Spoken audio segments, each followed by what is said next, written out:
I wanted to say a couple of things. One is, in terms of engaging people that are younger demographic, right? We always say when we look at polling, we look at turnout, we say that younger folks aren't turning out. And we say, like, why do they not care? You all very much care, right? We have a youth advisory council with high school students. They very much care.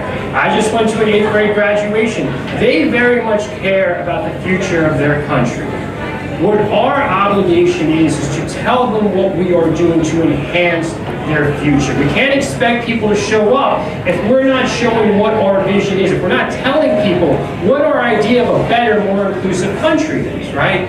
For 8 years, over 8 years, we've been running against someone. And that person is the worst of the worst. There's no doubt about it. He wants to rip our communities apart. He wants to tear the foundation of what our democracy is down to its studs. Right? We know that he is wrong for this country. We know that he is wrong for Hudson County, but we have to tell people what we are about if we want them to engage. If we want them to take time out of their day, we have to tell them what we are about. You heard from Craig. Look at the county's Vision Zero policy, right? Look at the work that they are doing to make our streets safer for bicyclists, pedestrians, right? Look at what Raj has done in the state legislature to make sure that Liberty State Park stays a park for everyone, a public park, protecting Cannon Point. Look at the work he has done. At the federal level, there is a vision that we need to tell people about. Instead of ripping families apart, instead of telling a 4-year-old in California that her entire family is going to be deported and she will lose access